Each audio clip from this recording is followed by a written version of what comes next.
Well, good morning, and welcome to the Peace to You crew here at Peace Lutheran Church in Arvada, Colorado. Here we are again, 57th and Field, and we've got a lot to talk about today, but we have a very special guest here today, and that's Miss Sharon Nye. And Sharon has been with us for a while here at the church, and I really wanted to interview her because I knew that you folks would like to hear more about, not only about Sharon and what she does around here, but also about the church, because she's got a lot of history up here, and she knows a lot about what's happened here and direction we were going, and she's seen a lot of pastors come and go, and I think it's just exciting to have her here.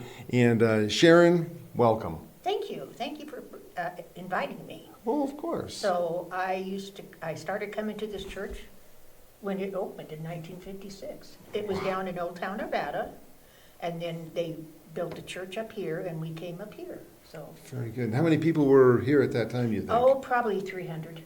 Oh, that's good. Yeah, about 300. That's good. My mom and my aunt and some of my other siblings, they all came too. Oh, that's so great. I was confirmed here, but I wasn't baptized here. I was baptized at Faith Lutheran.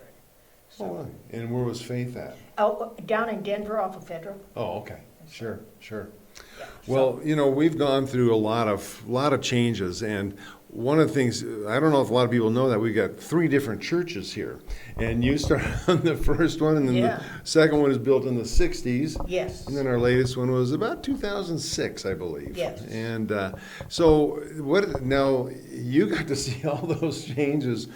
When did they build the school? Do you know about when that took place? Because I know we have a school, an early learning center at this point, but I always wondered when that building was actually built. Do you recollect that at all? I don't. And I don't think the early learning center's been here that long either. No. Maybe 10 years. Okay. Yeah, as a learning center, as an early learning center, about 15. Sunday school, yeah. Yeah, sure. Yeah, Sure. So, we've got all that. Now, did they have a school when you were here? No. And when I came here, there was no houses around here at all. It was, field and stuff. And then Herb Rebley was a member here, and he started building all the houses around here. And then my dad did all the furnace work. Oh, really? Yeah, so my dad worked for Herb Rebley for many, many, many years. So that was Herb's occupation, was a builder. Yes. Okay. Mm-hmm. Very good. Yeah, I remember we sang happy 100th birthday to Herb a couple of years ago. I remember that, and then he passed away. And that's... But he lived a long life, and he was a great man. Oh, gosh.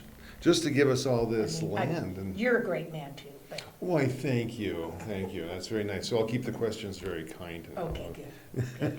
Because there's a lot of things I don't know. Oh, no, don't ever admit to that. Oh, okay. I know everything now. There you go. Now, Herb lived in one of the houses that he built? Yes. Over here? Right over here off of 57th. Yeah, right over there. Yeah. So, over here. For those of you who don't know. I can't lift up my hands. we have a rule here that if you raise your hands up, the cameras tend to follow that raised hand. So right now, she's being very careful about raising her hand. You can raise them a little bit. Okay. Right over there. No, there you go. Very good. Now, he built this, and you said your dad did the plumbing or the air? Furnace work. All the furnace work, which is pretty extensive when you think about it. We've got a huge boiler here, and he had his work cut out for him. So that's great. So then what positions did you fill? Can you remember some of the positions you filled, like teacher or director, pastor? I was one of the first pastors. Oh, interesting. That's very interesting. But then they got rid of me. No, I'm kidding. I was a Sunday school teacher for a long time when I was a teenager, and then when I got married, I had children, and then I brought them here. And my mom and I always did the vacation Bible school. Oh. And the one thing I always remember, because you guys have lunch and everything now, we only had cookies and Kool-Aid. This works for me. Yeah, I know. But it's like, look what they go through now, Oh, gosh, yes. And stuff. And when I came here, Pastor Jobs was the pastor. And then when I got confirmed, he was leaving and Pastor Finsky took over. Finsky. And then, no, I can remember, was it Hushield or Hushield? Yeah. Okay, yeah, that And was Lucen- years ago. And then Lucenhoff, too. Lucenhoff, right? And then Pastor John. That's right. Yeah. Pastor Dave. Mm-hmm. Yeah. Now, with Pastor John, there was also a pastor. He was only about 5'4", just a little guy. I remember him, little bald guy, and I can't remember his name. He was just a little fella, I can't either. and he was just a joy to be around. He was a lot of fun. Huh. So, but that was now. Let's see. You had the first pastor downtown Arvada. Second Yes. one Pastor was Finsky. okay. Then the second one was what is now our children's center and our choir area. Yes, And yes. that's our first church here. Mhm. Second church is what we call a community room here now. Yes. And we had the different pastors then that would have been Lucenhoff? Is that- Yes. Okay. Mhm. Okay, and then you said, who was that after that? Pastor John? Yes. Okay. And when I first came here too, they had a house for the pastor Oh. right over here for them to live in and stuff. Oh, really? Yeah, and that was I didn't know that. something that they don't do anymore, which No. is probably a better thing, Mm-hmm. because they want their own house. Sure. But my dad worked on that house too to make sure that everything was okay for the pastors. Now, is that where the school is now? No, it was on the next street over there where Redley Oh. lived. Over at Oh, theirs. okay. And so he built that house too then? Yes. Mhm. Okay. Yeah, he built a lot of those over there and over here. Wow. I keep wanting to bring up my hands. I know. Well, you can bring them This up is a just little not bit. a really good If idea. it doesn't work, you can bring them up a little Okay, bit. all right, Yeah, it's not a okay. problem. We're not gonna, I know some people like to talk with their hands. But Yeah, I'm That's careful a- about not doing that, Yeah. but sometimes you do. you might slap me. Yeah. Yeah. Well, then we outgrew that second church. Yes. That was Oh, built in the yes. 60s. Mhm. I can remember being here and they had folding chairs outside the sanctuary. Yes, yes. And that's when was Pastor Dave Allman said, "Oh, this is getting way too small. Yeah, We needed to grow. We needed to get something else because we just had way too many people." yes. And, Oh, yes. Oh, it was so We've always crowded. had a lot of people there. And it was warm. It was warm in there in the summertime. I remember that too. Yes. Uh-huh. So and then from that point, we had a lot of discussion about the new church. Oh, Oh, I yeah. remember that. Yeah. Some of it wasn't good. Some of it wasn't good, but there are people, and I'm one of those included. I kind of like the way things used to be, Oh, yeah. You don't like change Oh, sometimes. no. And I'm not totally against progress, as long as I selfishly can see it as progress, not just doing something for the sake of building, Yeah, uh-huh. I didn't want to do that. Yeah. But where did you stand on that? Did you like that I idea? was happy about Were you? it because I thought it was beautiful, but a lot of people weren't happy about it. My husband loved it too. Did he? you know. Yeah, Mhm. sure. Well, a lot more people could Get in there, be here, yeah. be in the sanctuary, and Yeah. And then it seemed like the church grew a lot more too when they put that new sanctuary in. Sure. I thought. yeah, a little more elbow room. Yeah. That's right. And it was just, like it still is, people will come into my grief share and they'll want to look at the sanctuary. And they'll Mhm. say, that is the most beautiful sanctuary. And I said, yes, it is. It's got beautiful people in it, Yes. you know.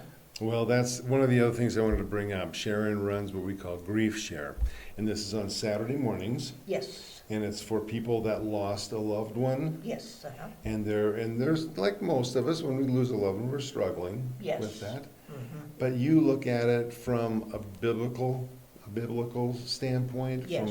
and you focus on that and the love and understanding of Jesus and Mhm. what he does and how he can help people in those situations, help comfort them. And then, and I'm talking way too much. And would you mind could I talk? Well, I'll give you a couple words here and there. But so you, so that's, I was supposed to give you a hard time. that was very today. good, and it's working. So let's go back to you. Okay. So the folks hear about this, they come in. What's the procedure? What do you do? How do you convey to these people that, yeah, you just lost this loved one, but Christ is there for you? How do you do that? And I know you have films and things like that. Yeah. And is it Bible passages? Is it just being there with the group, the community of others that have lost people? Or what do you think it's very successful, and I know a lot of people have started coming to church through your program. Right. And What's it well, about? let's take Debbie. Okay. I mean, when she came in, she was not a happy camper.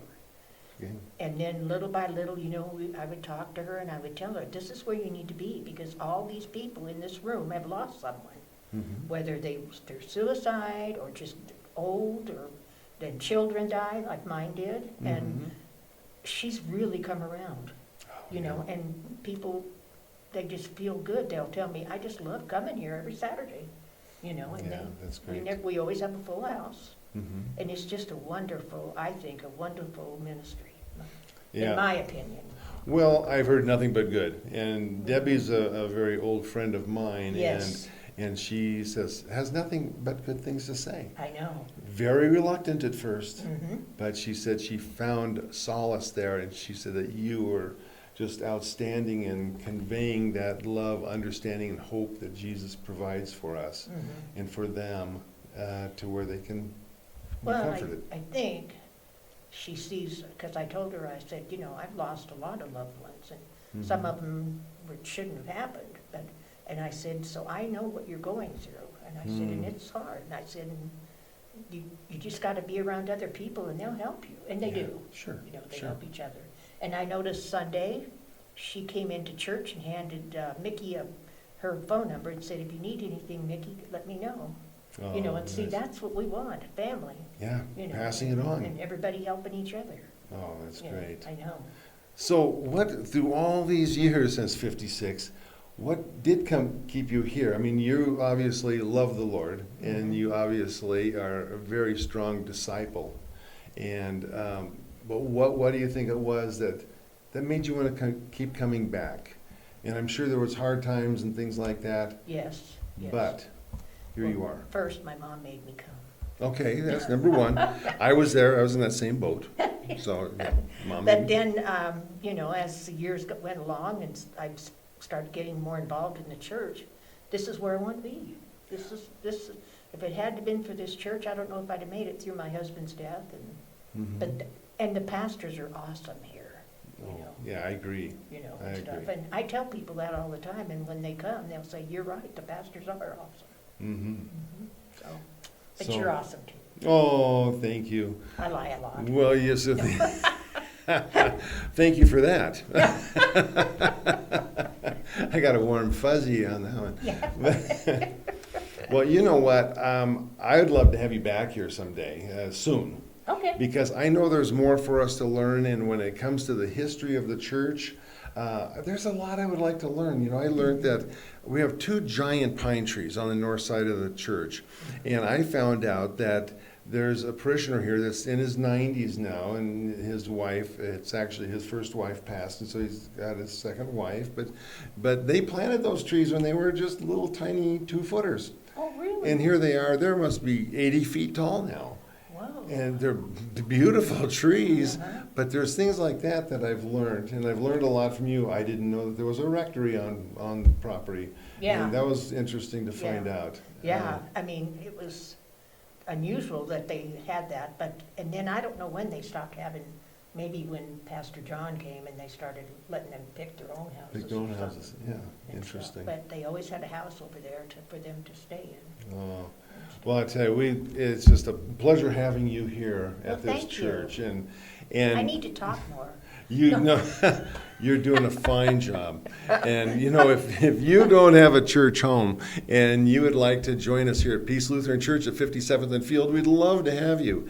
We have services at 8 o'clock in the morning, Bible class at 9:15, and our late services at 10:30. And we would just love to have you here and join us. And I really want you to introduce yourself to Sharon. Yeah. Introduce yourself to the pastors. or myself.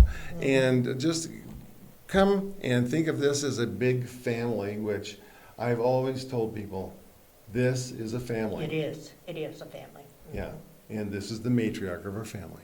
Yeah. So it's just a pleasure having you here, and I'm really happy that the Lord told me you've got to have her on. Oh, You've got to do that, because I know you've brought a lot of people to Christ through your programs, and you've done a lot of work around the church.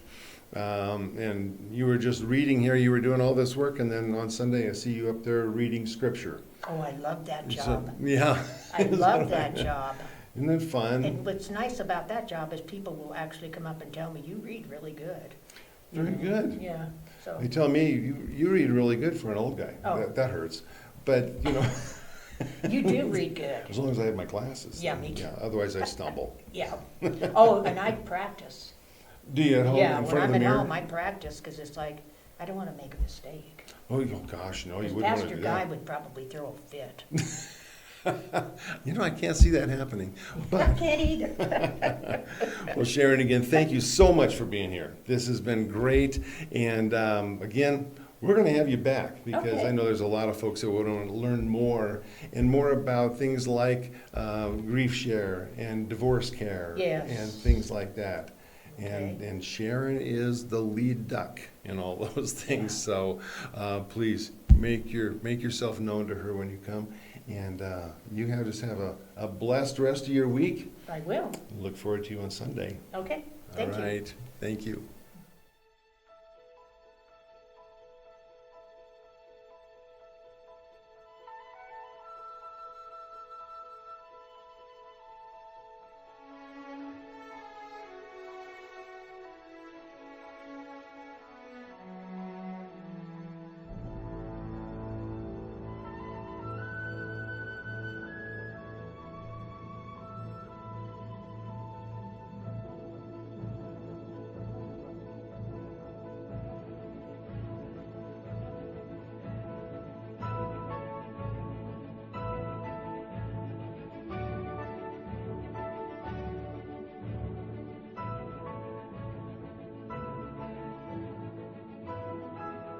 Thank you for joining us for Peace to You at Peace Lutheran Church in Arvada, Colorado. If you have no church home, we'd be delighted for you to join us at 5675 Field Street in Arvada. Services are at 8 and 10:30 a.m., with Bible classes for all ages at 9:15 a.m. You can easily access our services online on our YouTube channel, Peace Arvada at youtube.com. or wherever podcasts are found. Coming this January, tune in to the new video podcast at Peace to You on youtube.com, or listen wherever podcasts are found. Now, from the entire broadcast team at Peace Lutheran in Arvada, I'm Reuben Hollenbeck, and may the peace of our Lord be with you now and always.